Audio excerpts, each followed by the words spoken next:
الحمد للہ الکریم الوہاب، الحمد للہ الرحیم التواب، الحمد للہ الہادی الی الصواب، مزیل الشدائد وکاشف المصائب، فارج الہم کاشف الغم، مجیب دعوت المضطر، سبحانہ یسمع جہر القول وخفی الخطاب۔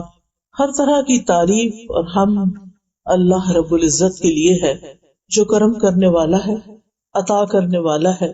ہر طرح کی حمد و ثنا اللہ سبحانہ تعالیٰ کے لیے ہے جو بہت رحم فرمانے والا، بہت توبہ قبول کرنے والا ہے۔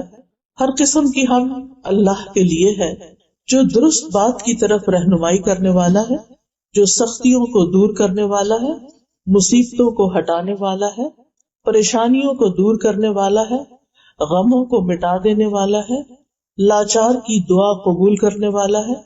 وہ پاک ہے جو ظاہری بات کو اور پوشیدہ بات کو بھی سنتا ہے۔ آج مجھے یہاں پر جو موضوع دیا گیا ہے وہ یہ ہے کہ ہم اپنے سٹریس، انزائٹی اور اس قسم کی دیگر چیزیں جو ہیں ان سے کس طرح ڈیل کریں۔ جیسا کہ ہم سب جانتے ہیں کہ اللہ سبحانہ تعالیٰ نے یہ دنیا بنائی اور اس دنیا میں انسان کو جو پیدا کیا اور اس کی جو زندگی بنائی وہ ایک امتحان کے لیے تھی۔ ہم سب ایک ٹیسٹ میں ہیں، اور جب بھی انسان کسی امتحان سے گزرتا ہے تو اس کو سٹریس تو ہوتا ہے۔ یعنی آپ سب طالب علم ہیں، آپ کو معلوم ہے کہ چھوٹا سا بھی کوئی ایگزام ہو، سب کچھ آتا بھی ہو، سب کچھ پڑھا ہوا بھی ہو، سب کچھ کیا ہوا بھی ہو، پھر بھی ایک ٹینشن ضرور ہوتی ہے۔ تو یہ تو بہت نیچرل ہے۔ کہاں یہ کہ اللہ سبحانہ تعالیٰ نے خود بتا دیا کہ لَقَدْ خَلَقْنَا الْإِنسَانَ فِي كَبَدٍ، کہ یقیناً ہم نے انسان کو بڑی مشقت میں پیدا کیا۔ آپ دیکھیں کہ انسان کے دنیا میں آنے کا جو مرحلہ ہے، جو ماں پر گزرتا ہے، جس وقت بچے کی ولادت ہو رہی ہوتی ہے، اگر آپ میں سے کوئی اس ایکسپیرینس سے گزرا ہو یا اس پروسیس کو جانتا ہو تو آپ دیکھیں کہ کتنے گھنٹے بعض اوقات لگ جاتے ہیں، بعض اوقات دن لگ جاتے ہیں ایک انسان کی دنیا میں آتے آتے، اور ماں بھی کس مشقت سے گزرتی ہے اور وہ بچہ بھی کس مشقت سے گزرتا ہے۔ یہ اس بات کی علامت ہوتی ہے کہ جس دنیا میں وہ آ رہا ہے وہ پھولوں کی سیج نہیں ہے، وہ مشکلات کی جگہ ہے۔ یہاں پر آسانیاں بھی ہیں لیکن مشکلات بھی ہیں، اگرچہ آسانیاں اور نعمتیں اور امن ان مشکلات سے زیادہ ہیں، لیکن انسان کی فطرت میں ایک حساسیت ہے، ایک سینسٹیوٹی ہے، لہذا امن کا جو وقت ہے، سکون کا جو وقت ہے، وہ تو ہم فار گرانٹیڈ لیتے ہیں، وہ ایسے ہی گزر جاتا ہے۔ لیکن جب ہم پر کوئی تکلیف آتی ہے، کوئی مشکل آتی ہے، بعض اوقات ہم اپنے حواس کھو دیتے ہیں، بعض اوقات ہم بہت سٹریس میں چلے جاتے ہیں۔ تو اس صورت میں کرنا کیا چاہیے، کس طرح اس کو ہینڈل کریں، کس طرح ہم ڈیل کریں۔ قرآن مجید میں اللہ تعالیٰ فرماتے ہیں وَلَنَبْلُوَنَّكُمْ بِشَيْءٍ مِّنَ الْخَوْفِ وَالْجُوعِ وَنَقْصٍ مِّنَ الْأَمْوَالِ وَالْأَنفُسِ وَالثَّمَرَاتِ وَبَشِّرِ الصَّابِرِينَ الَّذِينَ إِذَا أَصَابَتْهُمْ مُصِيبَةٌ قَالُوا إِنَّا لِلَّهِ وَإِنَّا إِلَيْهِ رَاجِعُونَ أُولَئِكَ عَلَيْهِمْ صَلَوَاتٌ مِّن رَّبِّهِمْ وَرَحْمَةٌ وَأُولَئِكَ هُمُ الْمُهْتَدُونَ۔ اللہ تعالیٰ کا ارشاد ہے، اور یقیناً ہم تمہیں خوف اور بھوک اور مالوں اور جانوں اور پھلوں کی کمی میں سے کسی نہ کسی چیز کے ساتھ ضرور آزمائیں گے۔ یعنی کبھی ایک آزمائش ہوگی، کبھی دوسری ہوگی، یہ پہلے سے بتا دیا گیا کہ یہ سارے ٹیسٹ ہوں گے، اور صبر کرنے والوں کو خوشخبری دے دیجئے۔ یہ وہ لوگ ہیں کہ جب انہیں کوئی مصیبت آتی ہے تو کہتے ہیں بے شک ہم اللہ کے لیے ہیں اور بے شک ہم اسی کی طرف لوٹنے والے ہیں۔ یہ وہ لوگ ہیں جن پر ان کے رب کی طرف سے کئی مہربانیاں، بڑی رحمت ہے، اور یہی لوگ دراصل ہدایت پانے والے ہیں۔ یعنی مشکلات تو ہوں گی، لیکن جو مشکلات کو آسان طریقے سے ہینڈل کر لے گا وہ کامیاب ہو جائے گا، اور اس کا بنیادی نقطہ، سینٹرل پوائنٹ کیا ہے؟ صبر۔ اللہ سبحانہ تعالیٰ نے ایک اور جگہ پر فرمایا وَنَبْلُوكُمْ بِالشَّرِّ وَالْخَيْرِ فِتْنَةً وَإِلَيْنَا تُرْجَعُونَ، ہم تمہیں اچھے اور برے حالات سے آزمائیں گے، دونوں طرف سے، یعنی نعمت بھی آزمائش ہوتی ہے، آسانی بھی ایک آزمائش ہوتی ہے، اور بالآخر تمہیں ہماری طرف لوٹ کر آنا۔ آزمائش کا تعلق ضروری نہیں کہ ہمارے کسی گناہ سے وہ ہو بھی سکتا ہے اور وہ نہیں بھی ہو سکتا۔ بعض آزمائشیں، بعض تکلیفیں انسان کے اپنے ہاتھوں کی کمائی کا نتیجہ ہوتی ہیں۔ مثلا بعض بیماریاں جو ہیں وہ انسان کو کیوں لگتی ہیں؟ کیونکہ اس کے اپنی غلطیاں ہوتی ہیں۔ لیکن بعض دفعہ انسان ہر لحاظ سے اپنے آپ کو ٹھیک رکھتا ہے لیکن پھر بھی اس میں تکلیف آ جاتی ہے. تو اس سلسلے میں انسان کو ہمیشہ یاد رکھنا چاہیے کہ دنیا میں جو بڑے بڑے نیک لوگ آئے تھے، پیغمبر آئے تھے، ان پر تو آزمائشیں اور امتحان ہم سے بھی زیادہ تھے. اللہ سبحانہ وتعالیٰ فرماتے ہیں وَلَقَدْ كُذِّبَتْ رُسُلٌ مِّن قَبْلِكَ فَصَبَرُوا عَلَىٰ مَا كُذِّبُوا وَأُوذُوا حَتَّىٰ أَتَاهُمْ نَصْرُنَا وَلَا مُبَدِّلَ لِكَلِمَاتِ اللَّهِ، اور بے شک آپ سے پہلے کئی رسول جھٹلائے گئے، یعنی نبی صلی اللہ علیہ وسلم سے پہلے بہت سے رسولوں کو ان کی قوم نے جھٹلا دیا، ایمان ہی نہیں لائے، مان کے ہی نہیں دیا، ان کی کوئی بات سن کے ہی نہیں دی، حالانکہ وہ اللہ سبحانہ تعالیٰ کی طرف سے اپوائنٹڈ تھے. تو انہوں نے اس پر صبر کیا، یعنی کسی طرح کا نیگیٹو ریئیکشن ظاہر نہیں کیا، اور وہ جھٹلائے گئے اور ایذا دیے گئے، تکلیف دیے گئے، یہاں تک کہ ان کے پاس ہماری مدد آ گئی، اور کوئی اللہ کی باتوں کو بدلنے والا نہیں. تو اس سے یہ پتہ چلتا ہے کہ اللہ تعالیٰ کی یہ سنت تو جاری رہے گی کہ وہ لوگ بھی آزمائے جائیں گے جو برے کام کرتے ہیں، اور وہ لوگ بھی آزمائے جائیں گے جو اچھے کام کرتے ہیں، یعنی نیک عمل کرنے والوں کو بھی آزمایا جائے گا، امتحان لیا جائے گا.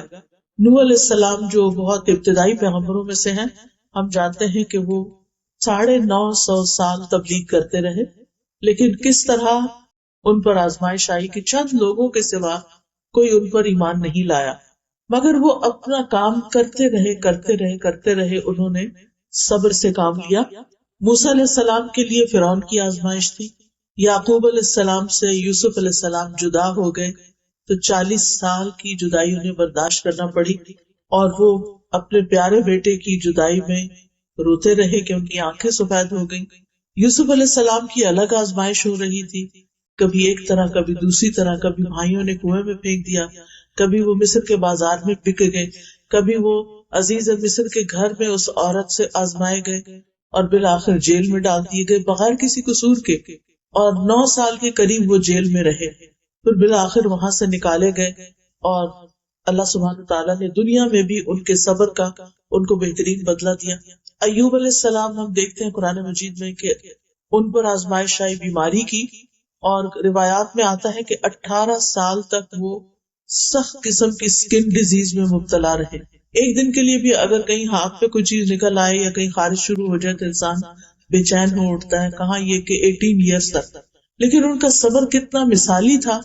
وہ کہا کرتے تھے، یعنی جب ان پہ یہ تکلیف آئی کہ اے اللہ، پہلے تو میرے اور تیرے درمیان میرے گھر والے تھے، میرے بچے تھے، میری دنیا کے کام کاروبار تھے، لیکن تو نے مجھ سے سب کچھ لے لیا، اب میرے اور تیرے بیچ میں کچھ بھی نہیں بچا. اب جس طرح تیری عبادت کی مجھے لذت نصیب ہوتی ہے وہ اس سے پہلے کبھی نہیں تھی. اب یہ بھی ایک مائنڈ سیٹ ہے کہ تکلیف کی وجہ سے وہ اللہ سبحانہ تعالیٰ کو اور زیادہ قریب سے پکار رہے. سوچ کی بات ہے نا.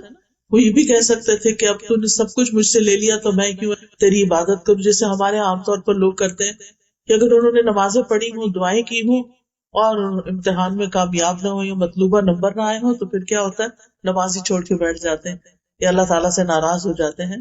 حالانکہ اس سے مسئلہ حل تو نہیں ہوتا اور بگڑتا ہے، لیکن ناسمجھی کی باتیں ہیں یہ. اسی طرح ہم دیکھتے ہیں کہ نبی صلی اللہ علیہ وسلم کے لیے بہت مشکل کا دن تھا جب آپ طائف کے سفر کے لیے روانہ ہوئے. پھر اسی طرح حضرت عائشہ رضی اللہ تعالیٰ عنہا پر ایک الزام لگا تھا، اور اس الزام کی وجہ سے وہ 1 مہینے سے زائد عرصے تک روتی رہی اور تکلیف میں مبتلا رہی، حالانکہ وہ نبی صلی اللہ علیہ وسلم کی بہت پیاری بیوی تھی. اسی طرح پچھلی امتوں پر بحیثیت امت بھی بہت تکلیفیں آئیں. اللہ تعالیٰ فرماتے سورۃ البقرہ آیت 214 ام حسبتم ان تدخلوا الجنۃ ولما یأتکم مثل الذین خلوا من قبلکم مستهم البأساء والضراء وزلزلوا حتى يقول الرسول والذین آمنوا معه متى نصر اللہ الا ان نصر اللہ قریب. کیا تم لوگ سمجھتے ہو کہ تم یوں ہی جنت میں داخل ہو جاؤ گے جبکہ ابھی تمہیں اس جیسی تکلیف تو پیش ہی نہیں آئی جو تم سے پہلے گزرے ہوئے لوگوں کو آئی؟ انہیں سختیاں اور تکلیفیں پہنچی اور وہ ہلا مارے گئے، یہاں تک کہ رسول اور وہ لوگ جو ان کے ساتھ تھے، ان پر ایمان لائے تھے، وہ پکار اٹھے کہ اللہ کی مدد کب آئے گی؟ سنو، بے شک اللہ کی مدد تو قریب ہے. یعنی اللہ کی مدد ضرور آتی ہے، لیکن امتحان تو ہوتا ہی ہے. اب سوال ہی پیدا ہوتا ہے کہ یہ امتحان کیوں آتے ہیں، یہ غم اور پریشانیاں کیوں آتی ہیں؟ نمبر 1، انسان کے ایمان کے امتحان کے لیے کہ وہ اللہ سبحانہ تعالیٰ پر کتنا سچا پکا ایمان رکھتا ہے. یعنی خوشحالی میں ہی صرف اللہ کو یاد کرتا ہے یا مشکل میں بھی اللہ تعالیٰ کو یاد کرتا ہے.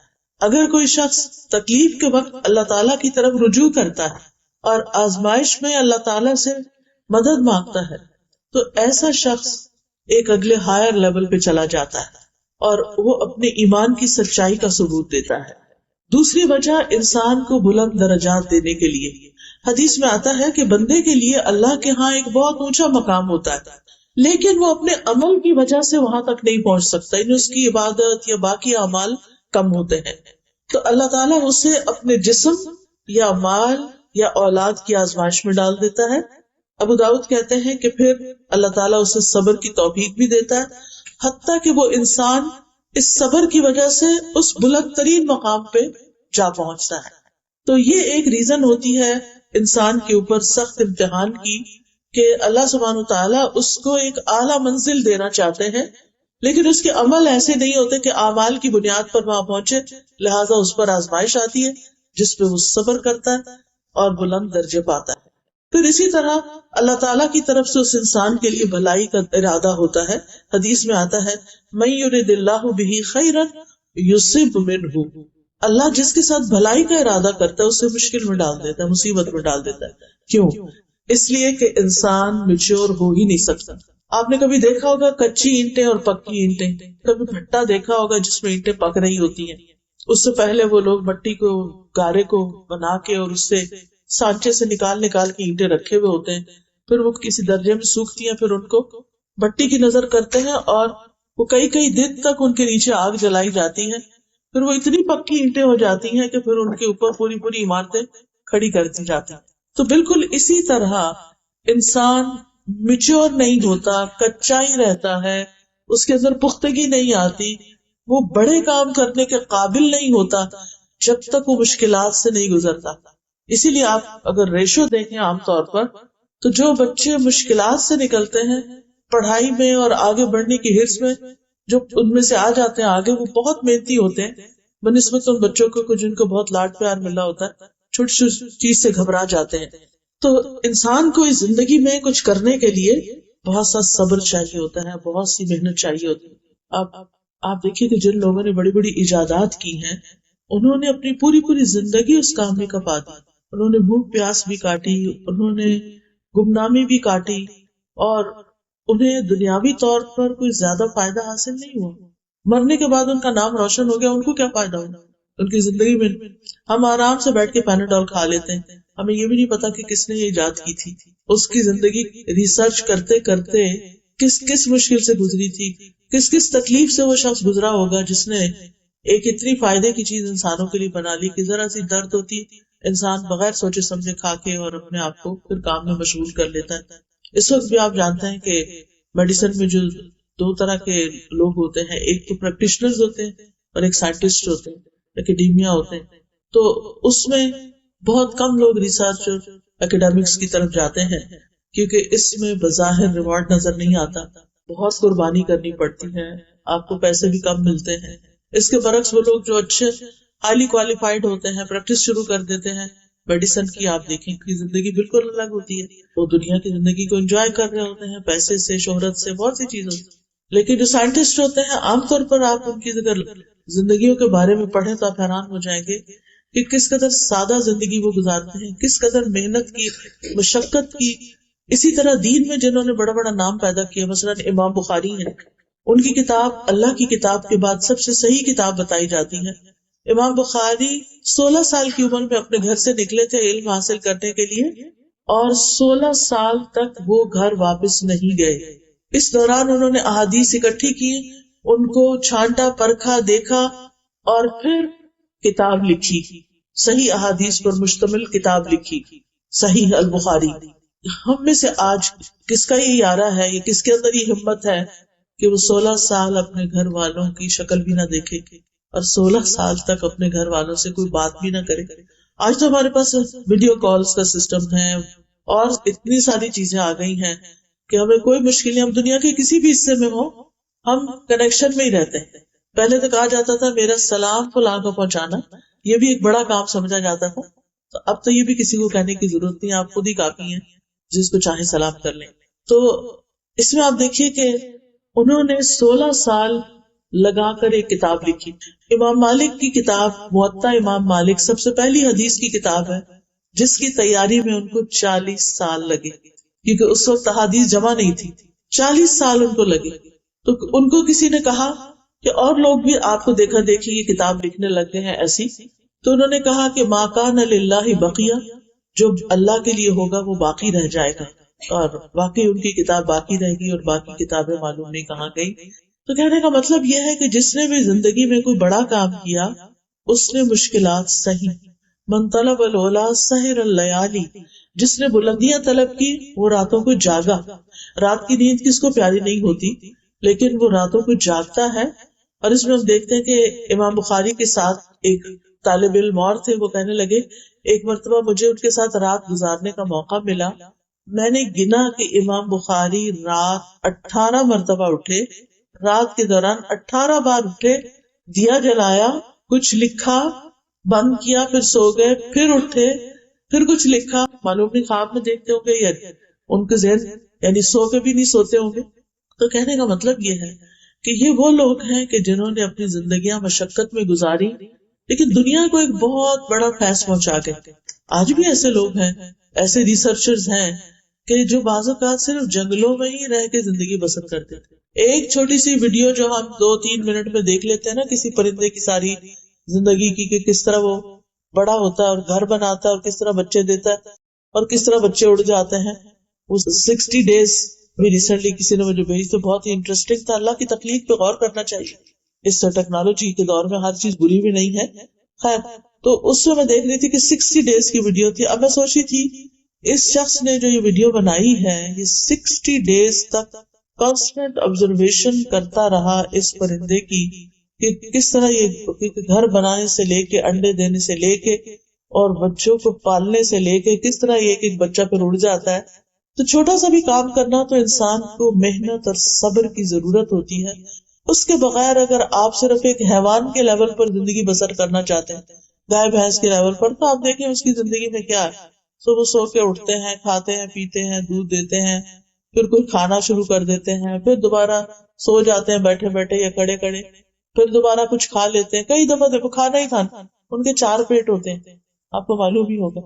اور کام ان کا کیا صرف ہمارے لیے دودھ بنانا یا پھر اپنے بچے پیدا کرنا اور ان کے بچے کچھ ان کا دودھ پی لیتے ہیں. تو اب آپ سوچئے کہ ایک وہ زندگی ہے کہ جس میں آپ اٹھے کھائیں پیئیں اور سو جائیں اور پھر اٹھے کھائیں پیئیں اور کہیں نکل جائیں اور اٹھے کھائیں پیئیں اور پھر، تو یہ زندگی تو حیوانوں کی زندگی ہوتی ہے، انسانوں کی تو نہیں ہوتی.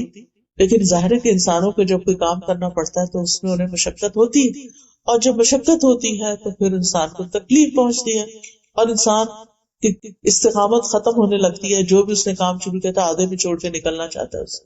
اور پھر آپ سوچئے کہ اس کا نتیجہ کیا ہوتا ہے یا انجام کیا ہوتا ہے. وہاں تک تو وہ نہیں پہنچ سکتا جہاں تک اس کے لیے پہنچنا ہوتا ہے.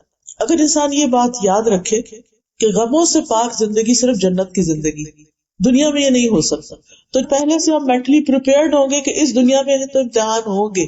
دیکھنے کی بات یہ ہے کہ مجھے کیا کرنا ہے، تو اس میں پھر انسان اس کے مطابق اپنی زندگی بسر کرتا ہے. جنت ایسی جگہ ہے جہاں صحت ہی صحت ہے، بیماری نہیں، زندگی ہے کبھی موت نہیں ہوگی، جوانی ہے کبھی بڑھاپا نہیں آئے گا، آرام ہے کبھی بے سکونی نہیں ہوگی. اور کہا جائے گا پکار کر یہ جنت ہے جس کے تم وارث بنائے گئے ان اعمال کے بدلے جو تم کر کے آئے. یعنی دنیا میں تم نے مشقتوں میں زندگی بسر کی، کام کیا، محنت کی. ظاہر ہے کہ اٹھ کے وضو کرنا ہی ایک بڑا مشکل کام لگتا ہے، اور اس کے بعد نماز پڑھنا، نماز میں بھی صرف فرض نہیں نوافل کا اہتمام کرنا. تو یاد رکھیے کہ دنیا ہے ہی کام کی جگہ، اور اس کام میں ہی انسان کا آرام ہے. اور جب انسان کام چھوڑ دیتا ہے اس کی زندگی میں چیلنجز نہیں رہتے اور بالکل وہ ایک آرام کی زندگی بسر کرتا ہے، تو وہاں سے پریشانیاں شروع ہوتی. جو کہتے ہیں نا خالی ذہن شیطان کا گھر، پھر شیطان اس کے اندر مستقل وسوسے ڈالتا رہتا ہے. اب سوال یہ پیدا ہوتا ہے کہ کیا پھر انسان کو پریشان رہنا چاہیے، غمگین رہنا چاہیے؟ ہرگز نہیں. ہمارا دین یہ نہیں کہتا کہ تم غم مناؤ کیونکہ یہ ایمان کا حصہ ہے، ایسا کچھ بھی نہیں ہے. یہاں پر غم انسان کے اوپر آنے والی مصیبتوں میں سے ایک مصیبت ہوتی ہے اور جنت میں جا کے انسان کہے گا الحمدللہ الذی اذھب عنا الحزن، اللہ کا شکر جس نے ہمیں غم سے نجات دی۔ مومن کا غم کیا ہوتا ہے؟ مومن دنیا کی حقیر چھوٹی چھوٹی چیزوں پہ غم نہیں کرتا۔ مومن کا غم یہ ہوتا ہے کہ میری آگے کی دنیا کا جو کبھی ختم نہیں ہوگی اس کا کیا بنے گا، کیا میرا رب مجھ سے راضی ہے یا نہیں، اس کی ساری فکر اسی چیز کی ہوتی ہے۔